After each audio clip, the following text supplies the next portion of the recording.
have asked Sebastian to have started dinner.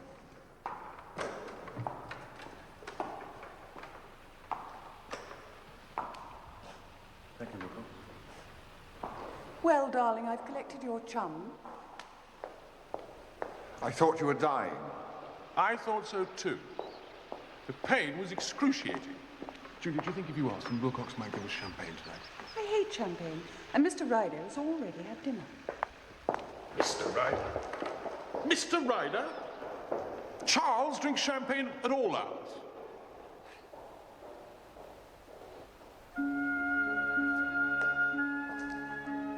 I believed myself very near to heaven during those languid days at Brideshead. Like as we're craving champagne. It is thus I like to remember Sebastian, as he was that summer when we wandered alone through that enchanted palace.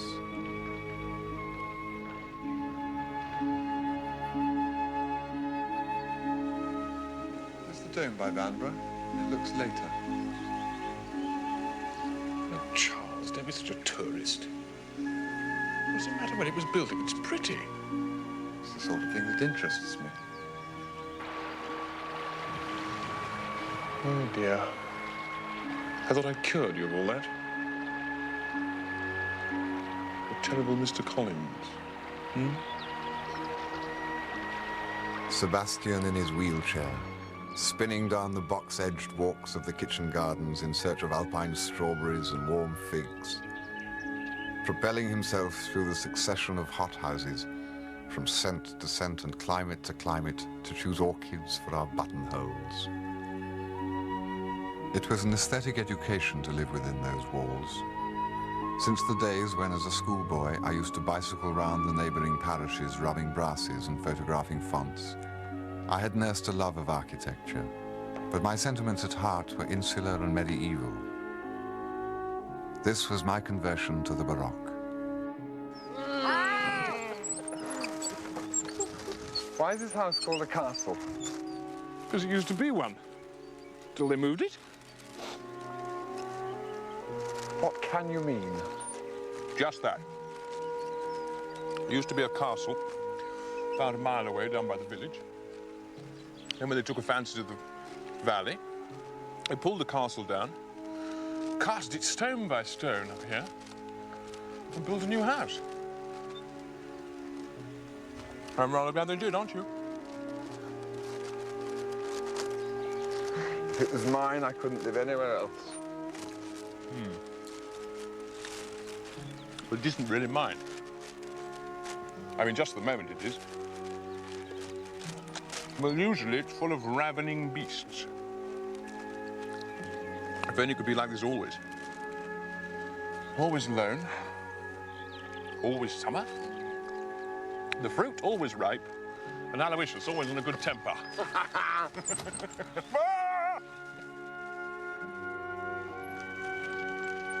Charles? Charles! Aloysius, how do we stop this bitch?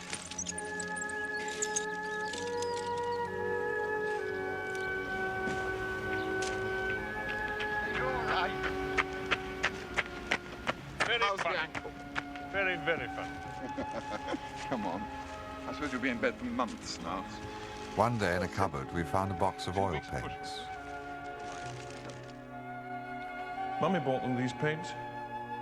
Somebody told her that you couldn't appreciate the beauty of the world unless you tried to paint it.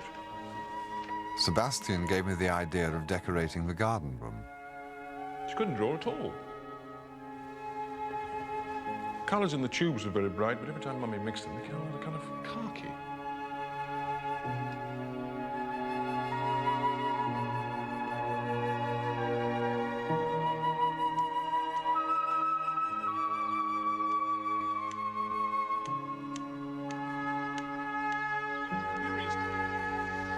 You're ahead of me anyway. Charles, you do that every single time. Let's look round a minute.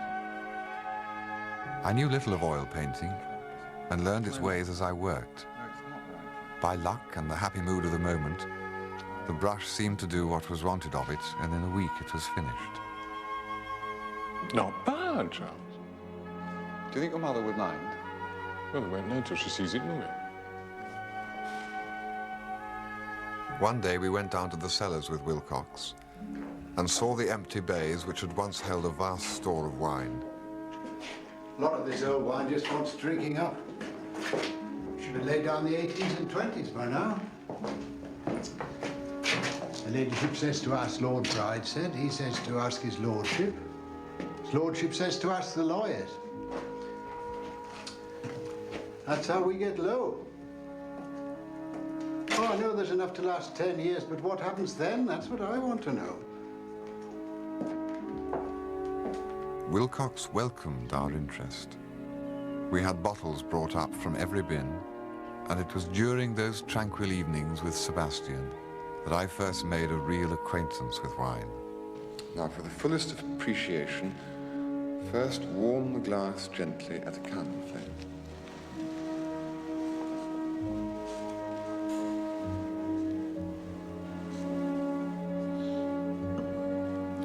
Fill it a third high. The Chateau Lafitte, 1899.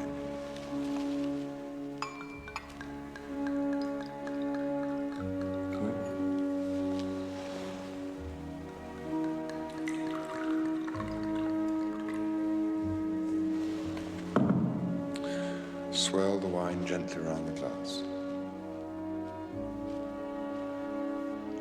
That is a claret. It's a Burgundy. I have Burgundy in my hand. You haven't, have you just poured this in?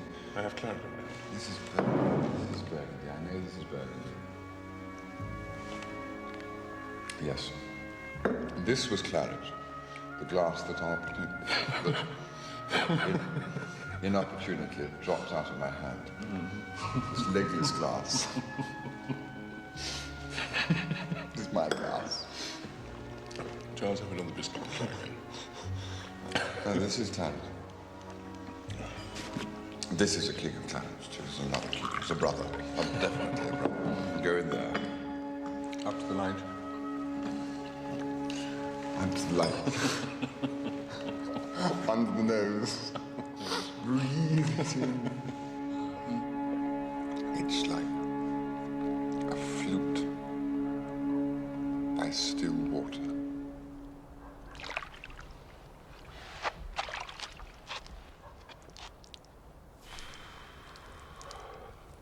Ought we to be drunk every night?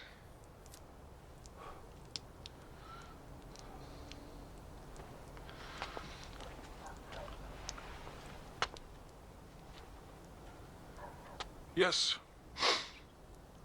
I think we should. Yes, I think we should too.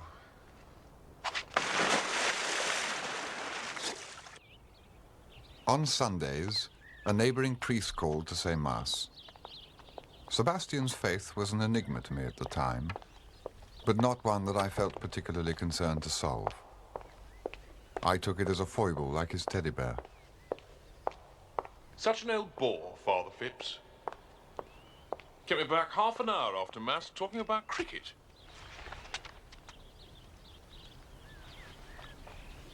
Do you want some cold coffee?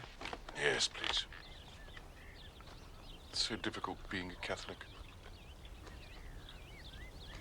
Does he make much difference to you? Of course. All the time. Well, I can't say I've noticed it. Are you struggling against temptation? You don't seem to be much more virtuous than me. My dear Charles, I'm much, much wickeder. Well, then. Who was it used to pray, "Oh, God, make me good, but not yet"? I don't know, you, I should think. Yes, I do. All the time. But it's nothing to do with that. Good Lord, another naughty scoutmaster. I suppose they try and make you believe lots of nonsense. Is it nonsense? I wish it were. Sometimes seems particularly sensible to me. My dear Sebastian, you can't seriously believe it all. Can't I? No, I mean about Christmas and the star and the ox and the ass and the three kings. Yes, I believe all that. It's a lovely idea. You can't believe things because they're lovely ideas. Well, I do. That's how I believe. Do you believe in prayer? Oh, Charles, don't be a bore. I'm trying to read about this woman in Hull's using an instrument. You started it. I was just getting interested. Well, I'll never mention it again. But he did 10 days later, when our peace was disturbed on the occasion of the annual agricultural fair. The house, which seemed to have slept during the past weeks, awoke to a flurry of activity, and Brideshead, Sebastian's elder brother, came down to preside. Queer fellow, my brother. Now he's here, I think we should stay out of the way. He's in his element today. It's a very big part of the agricultural show. Looks normal enough to me. Oh, but he's not. If you only knew. He's much the craziest of us. Only it never comes out at all. He's all twisted inside. He wanted to be a priest, you know. I didn't.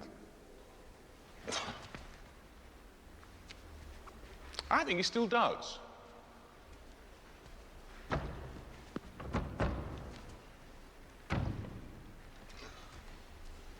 He nearly became a Jesuit. It was awful for Mummy. She couldn't exactly try and stop him. But of course it was the last thing she wanted. I mean, imagine what people would have said. The eldest son. It's not even as if it were me.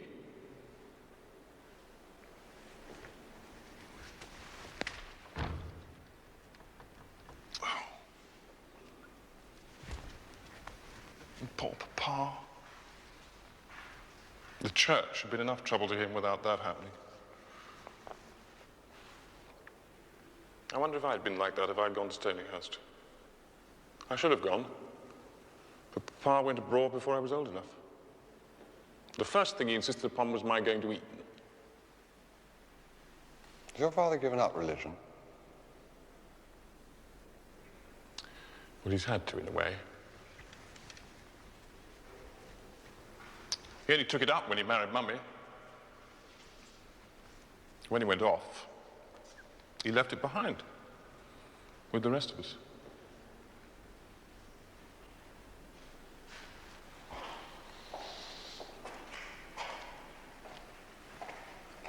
You must meet him. He's a very nice man.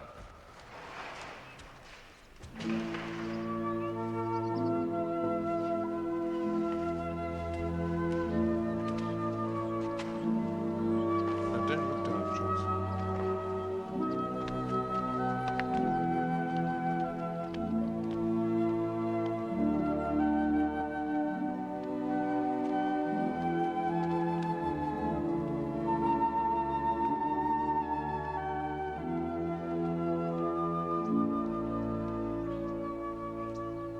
So, you see, we're a mixed family religiously. Brideshead and Cordelia are both fervent Catholics. He's miserable, she's bird happy. Julia and I are both semi-heathens. I'm happy. I rather think Julia isn't. Mum is popularly believed to be a saint and Papa's excommunicated.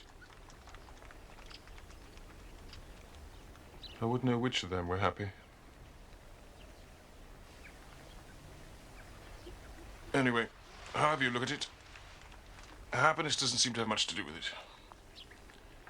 And that's all I want.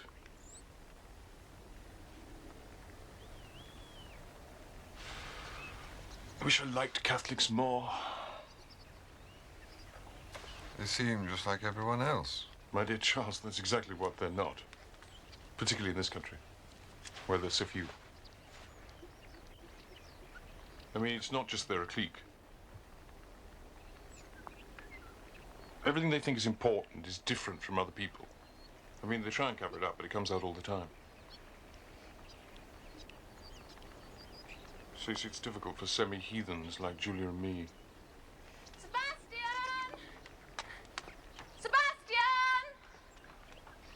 God, that sounds like my sister Cordelia. Cover yourself up.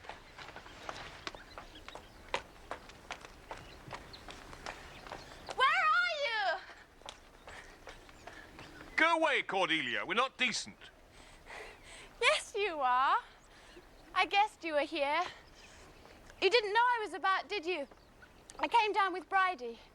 I stopped off to see Francis Xavier. He's my pig. And then I had lunch with Colonel Fender. And then on to the show. Francis Xavier got a special mention. But that beast Randall got first with a very mangy-looking animal. Darling Sebastian, 'tis lovely to see you. How's your poor foot? Say how do you do to Mr. Ryder. Sorry, how do you do? I'm sorry about your pig. They're all getting pretty boozy down there, so I came away. I say, who's been painting the garden hall? I went in to get a shooting stick and saw it. Be careful what you say. It's Mr. Ryder. But it's lovely. I say, did you really? You are clever.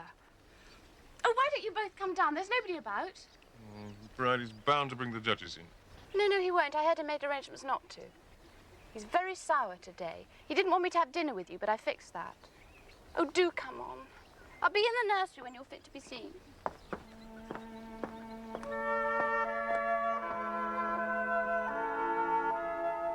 We were a somber little party that evening. Brideshead was only 3 years older than Sebastian and I, but he seemed of another generation. I hope Sebastian is seeing to the wine. Wilcox is apt to be rather grudging when he's on his own. He's treated us very liberally. I'm delighted to hear it. You're fond of wine? Very. I wish I were. It's such a bond with other men. At Oxford, I tried to get drunk once or twice. But I didn't enjoy it. Beer and whiskey I find even less appetizing.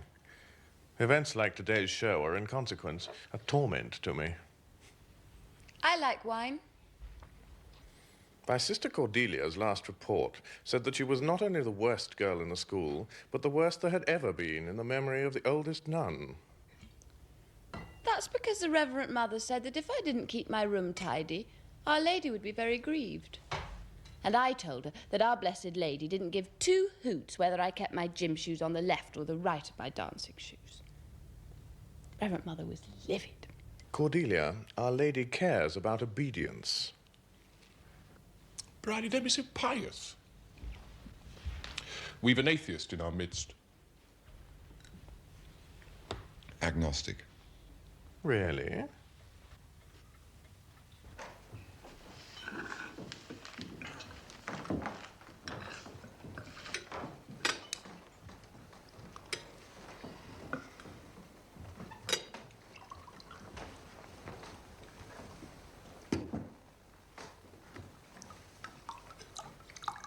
What were the entries like this year? Were you pleased? No. The standard was remarkably low. Not a decent animal to choose between. If I'd had my way, no prizes would have been awarded. Would have served Randall right. Cordelia.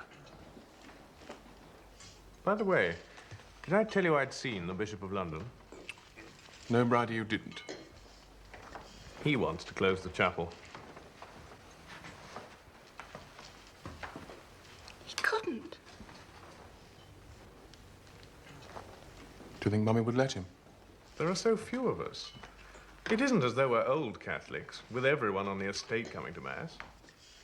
Does that mean we're going to have to drive miles on winter mornings? We must have the Blessed Sacraments here. I like popping in at odd times, so does Mummy. So do I. But it'll have to go sooner or later. Perhaps after Mummy's time. No, thank you. The point is, whether it wouldn't be better to let it go now. You're an artist, Ryder. What do you think of it aesthetically? I think it's beautiful. Is it good art? Well, I don't quite know what you mean. Oh, Bridie, stop being so Jesuitical. I'm sorry, I thought it was an interesting point.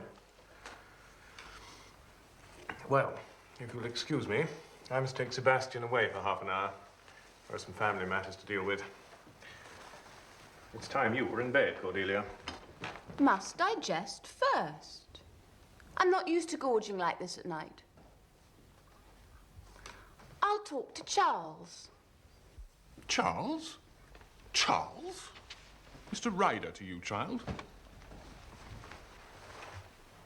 Send her to bed if she's a bore.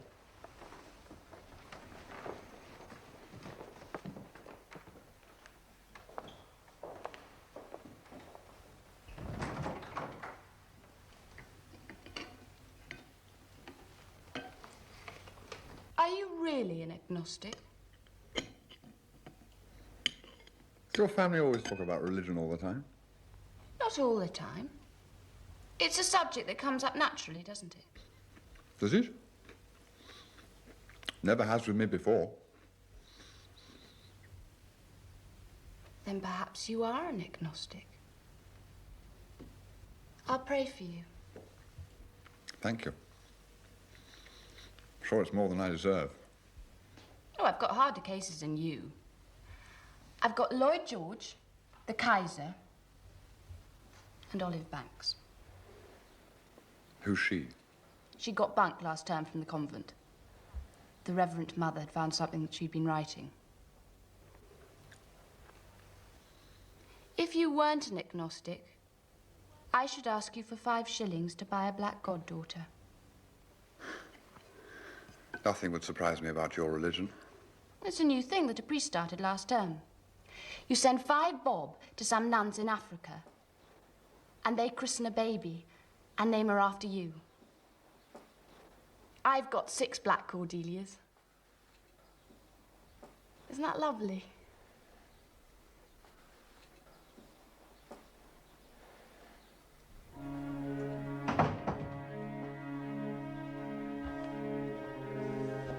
That night, I began to realize how little I really knew of Sebastian, and to understand why he had always sought to keep me apart from the rest of his life. He was like a friend made on board ship on the high seas. Now we had come to his home port. Sorry, I've been ignoring you. Bridie's got all these papers. I'm going to take them apart. All right. I had a nice talk with Cordelia. She's going to pray for me. She made a novena for her pig. Now, come on, we must pack. I've decided you better come to Venice with me. But that's absurd. I haven't got any money. I thought that. We live off Papa when we're there. The lawyers pay my fare, plus first class and a sleeper. We can both travel third for that. You see? It's fixed. Clothes for Venice. No chance.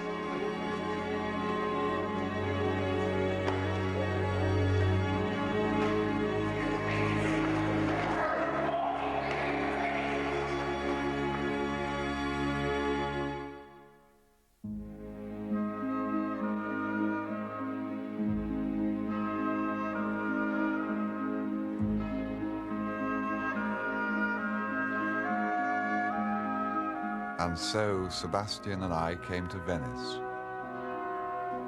We had traveled on the long, cheap route, by boat and train, on wooden seats in hot carriages filled with peasants and the smell of garlic, as the sun mounted higher and the country began to glow with heat.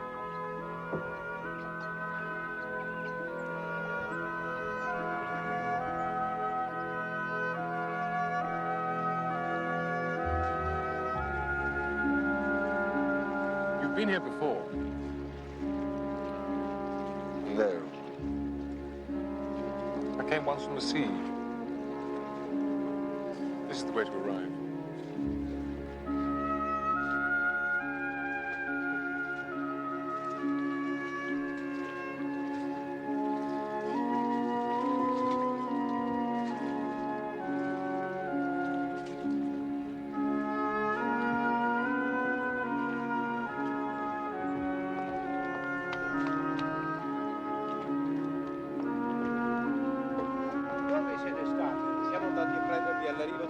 insomma, loro non c'erano. Ecco perché siamo arrivati Hello, in Blender. ritardo. Hello, my lord. How are you? Well, thank you. Mr. Ryder. How do you do, sir? How do you do? We expected you on the morning express. His lordship thought you must have looked up the train wrong. Ah, well, we came first. His lordship said to tell you that he was at the Lido. Did he? Giovanni, finalmente ci sono. Ma non hai fatto nulla ancora nel bagno? I signori inglesi come fanno a lavarsi se non c'è acqua calda? Non preoccuparti del bagno. Funzionerà come sempre. Il signor Freddo lo riparerà. Ma quello non è il suo lavoro del signor Predi. Devo occuparmi dei bagagli. Come fanno a cambiarsi d'abito senza le valigie?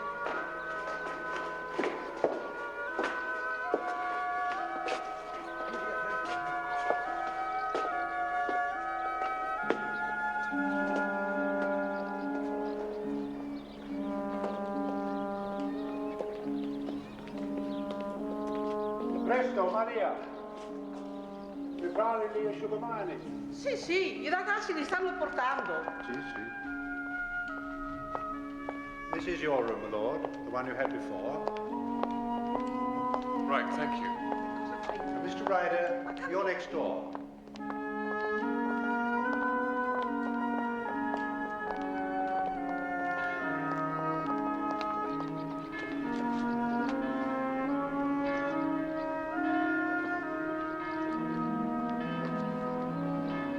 E signori, le loro camere sono pronte. I bagagli sono arrivati.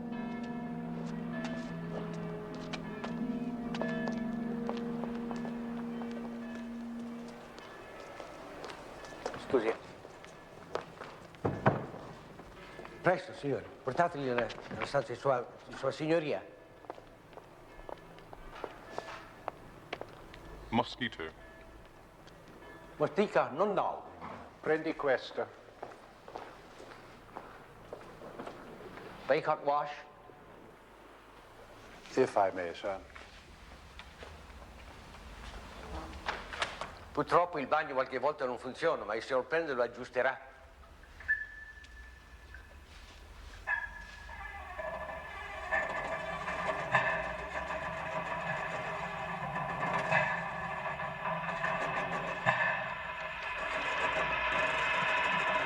It's this Venetian plumbing, my lord. It's not to be trusted. I'll get some hot water. Presto.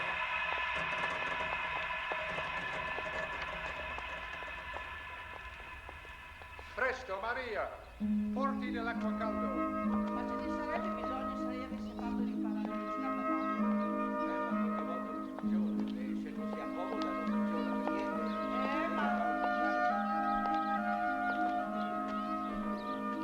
Bit bleak. Bleak. Come here. Now look at that. I don't think you could call it bleak. Ecco qui un po' di bella acqua calda per farvi dopo il vostro viaggio. Hot wash. Not so hot wash.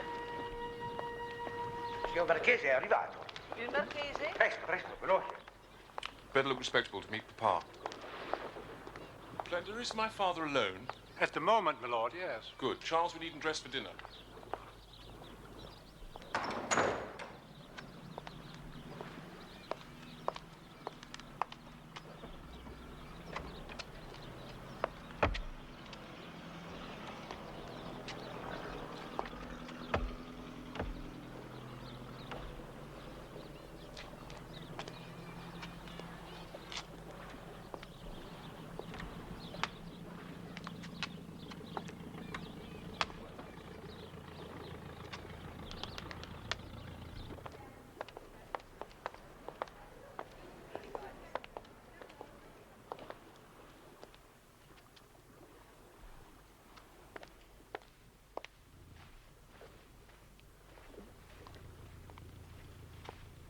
Darling Papa. Goodness, how young you're looking. This is Charles, Papa. Charles, don't you think my father very handsome? How do you do? How do you do, sir? Whoever looked up your train made a bêtise. This nicest one. We came on it. You can't have done. Only a slow train from Milan at that time. I've just been to the Lido. I've taken to playing tennis there with the professional in the early part of the evening. It's the only time of day when it's not too hot. How very energetic of you, Papa. I hope you boys will be comfortable. My room's wonderful. This house was built for the comfort of one person only. I'm that person. I have a room this size and a very splendid dressing room besides. Cara has taken possession of the only other sizable room. How is she? Cara? Oh, she's gone to visit some Americans at a villa on the Brenta Canal. She'll be back with us tomorrow. So what shall we do tonight, Papa? Oh, could go to the Luna, though it's getting very filled up with English people now. Would it be too dull to stay here? Cara's bound to want to go out tomorrow. No, that would be lovely. Well, we dined at 8. We could go out and have a drink first.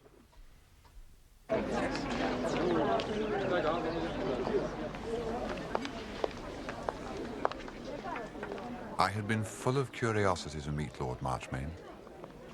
When I did so, I was first struck by his normality, which, as I saw more of him, I found to be studied. It was as though he were conscious of a Byronic aura which he considered to be in bad taste and was at pains to suppress. Why, I wonder, are the Italians always supposed to be so good at sweets?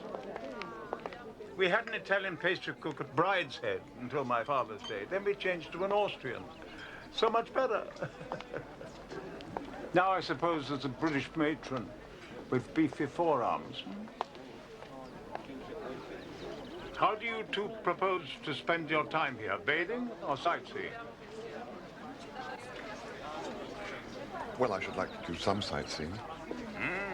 Cara will love that. You can't do both, you know. Charles is very keen on painting. Yes? Yes. Any particular Venetian painter? Bellini. Ah, which one? I didn't know there were two. There are 3, to be precise. Painting then was very much a family business. How was England when you left? It's been lovely this summer. Was it? Was it? It's my tragedy that I abominate the English countryside. I suppose it's very wrong to inherit great responsibilities and be entirely indifferent. I'm all that the socialists would have me be, and a great stumbling block to my own party. However, no doubt my elder son will change all that, if they leave him anything to inherit.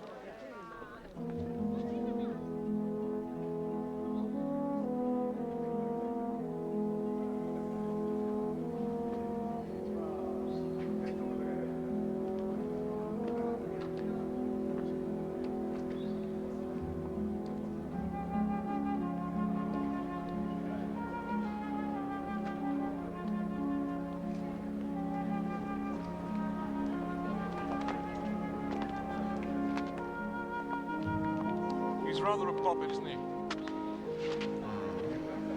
Don't worry. He's really very sweet underneath. He does frighten me a bit. You'll soon get used to that. Well, should we walk or take a cab? Oh, I think a cab.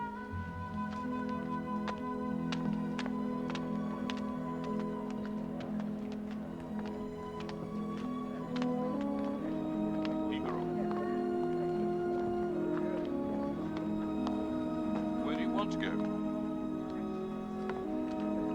I'll show you something very, very special.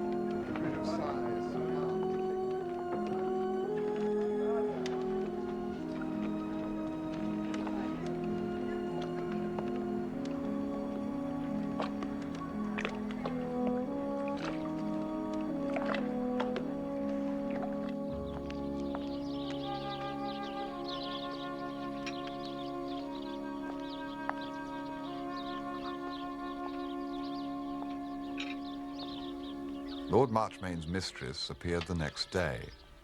Buongiorno, cara. Buongiorno. I was completely ignorant of women and could not with any certainty recognize a prostitute in the streets. I was not, therefore, indifferent to the fact of living under the same roof as an adulterous couple, but I was old enough to hide my interest. Lord Marchmain's mistress, therefore, found me with a multitude of conflicting expectations about her, all of which were, for the moment, disappointed by her appearance. How lovely to see you, Sebastian. You must be Charles. How do you do? My dear. Alex, Vittoria Corombona has asked us to a ball. Shall we accept? Very kind of her, but as you know, I do not dance. No, but for the boys. It's a thing to be seen at the Corombona Palace, lit up for a ball. And one doesn't know how many such balls there will be in the future. Boys must do as they like, but we must refuse. And I've asked Mrs. Hackenbrunner to luncheon. She has a charming daughter. Sebastian and his friend will like her. Sebastian and his friend are more interested in Bellini than Ada says. Oh, but that's what I've always wished. I've been here more time than I can count. And Alex has never let me inside San Marco, even.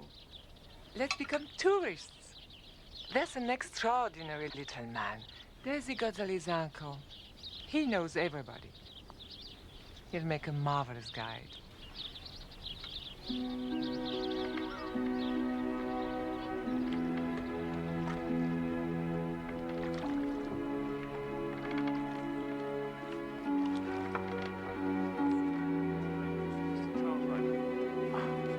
And now, off to see our works of art. So we became tourists. All doors were open to Cara's little Venetian nobleman. With him and a guidebook, she came with us, flagging sometimes but never giving up. A neat, prosaic figure amid the immense splendors of the place.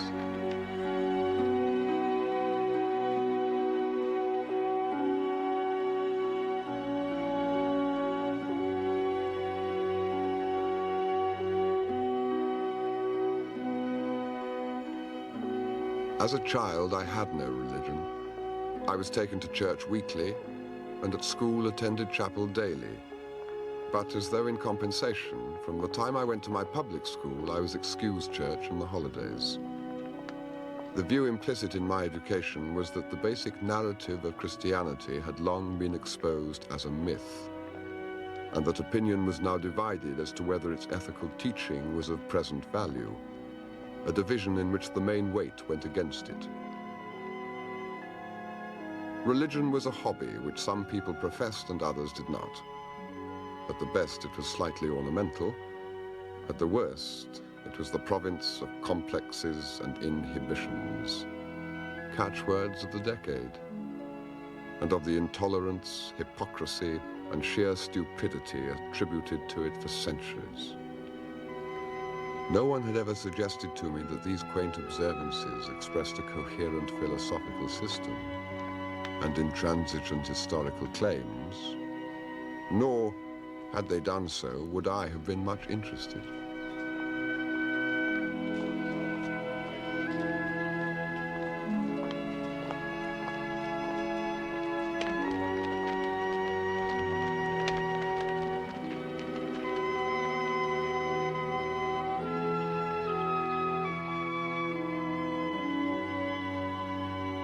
My father did not go to church, except on family occasions, and then with derision.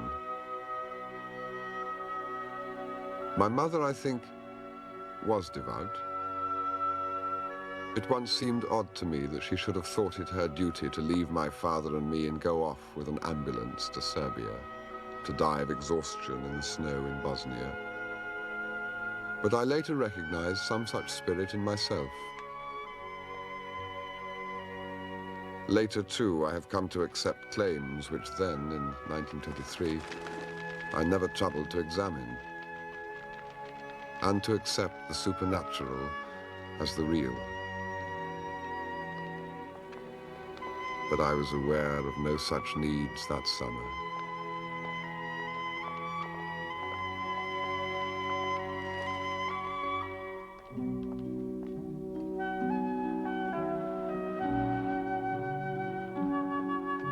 Some days life kept pace with the gondola as we nosed through the side canals and the boatman uttered his plaintive musical bird cry of warning.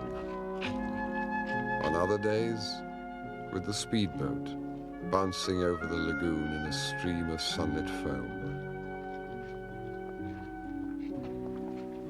Every morning after breakfast, Sebastian, Cara, and I would leave the palace by the street door and wander through a maze of bridges and squares and alleys to Florian's for coffee, and watch the grave crowds crossing and recrossing under the campanile.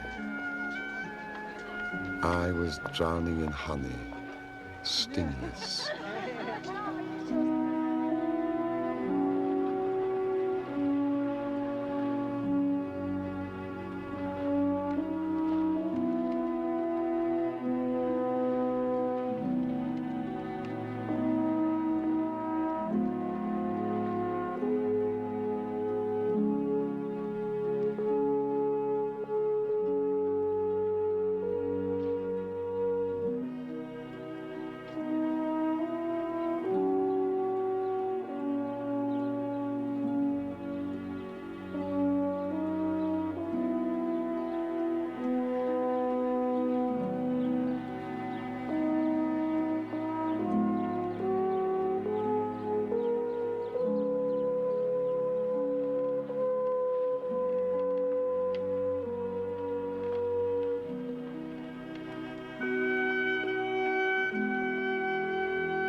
The fortnight in Venice passed quickly and sweetly, perhaps too sweetly. It left a confused memory of fierce sunlight on the sands, of cool marble interiors, of water everywhere lapping on smooth stone, reflected in a dapple of light on painted ceilings, of a night at the Corombona Palace such as Byeon might have known. I remember most particularly one conversation towards the end of my visit. Sebastian had gone to play tennis with his father, and Cara at last admitted to fatigue. We sat in the late afternoon at the windows overlooking the Grand Canal. It was the first time we had been alone together. I think you're very fond of Sebastian. Certainly. I know of these romantic friendships of the English and the Germans. They're not Latin. I think they're very good, if they don't go on too long. It's a kind of love that comes to children before they know its meaning. In England, it comes a little later, when you're almost men. I think I like that. I think it's better to have this first kind of love for a boy than for a girl.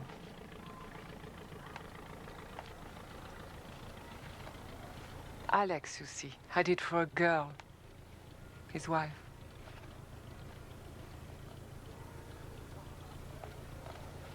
Do you think he loves me? Really, Cara? You do ask the most embarrassing questions. How should I know? I assume. He does not. But not the littlest piece. But then why does he stay with you? Because I protect him from Lady Marchmain. He hates her.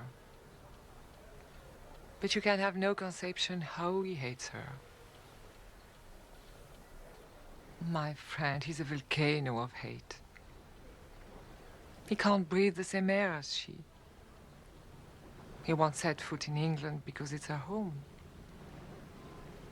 He can scarcely be happy with Sebastian because he's her son. But Sebastian hates her too. Oh, no, I think you're wrong there. He may not admit it to you. He may not admit it to himself. They're full of hate. Hate of themselves. Alex and his family. And how has she deserved all this hate? She's done nothing except to be loved by someone who was not grown up. When people hate with all that energy, it's something in themselves they're hating. Alex is hating all the illusions of boyhood. Innocence. God. Hope.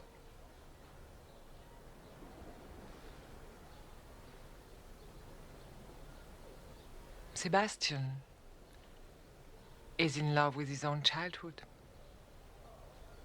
That'll make him very unhappy. His teddy bear, his nanny, and he is 19 years old.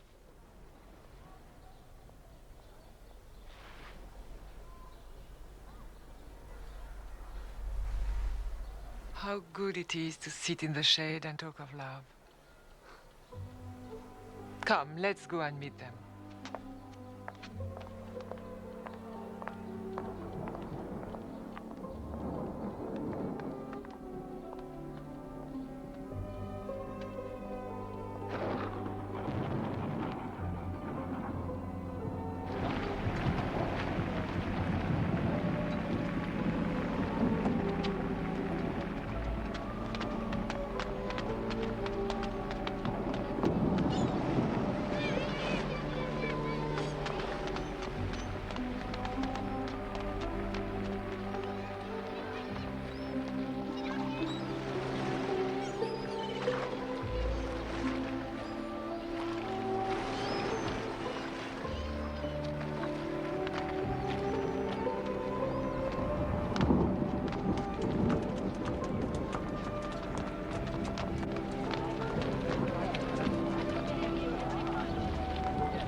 Sebastian drinks too much.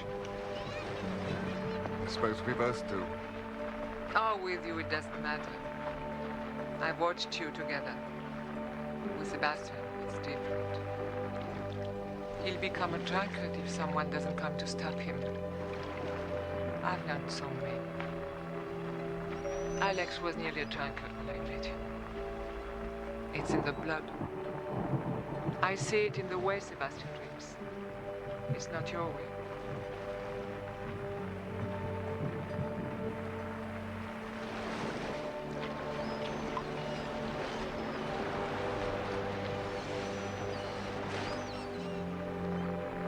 Tara!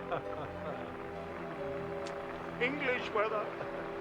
Well, thank God it's driven the English away. Sad for the boys last day.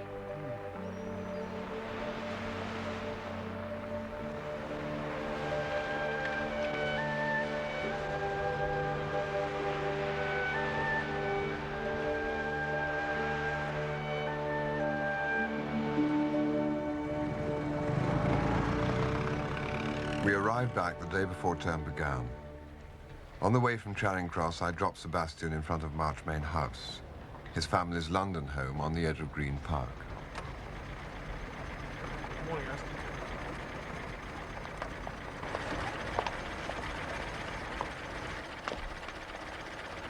Well, Marchers. I won't ask you in because the place is probably full of my family. See you in Oxford. Have a good journey out tomorrow.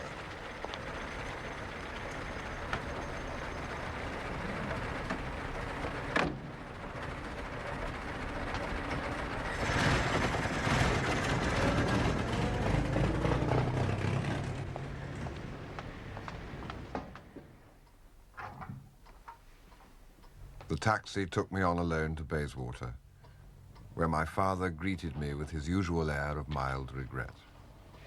Here today and gone tomorrow. I seem to see very little of you.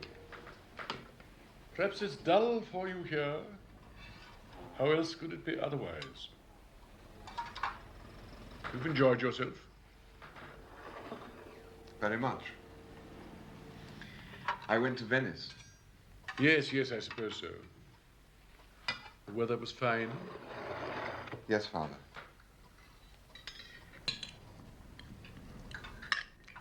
That friend you were so concerned about, did he die? No, I went to Venice with him. I'm very thankful. You should have written to tell me. I worried about him so much.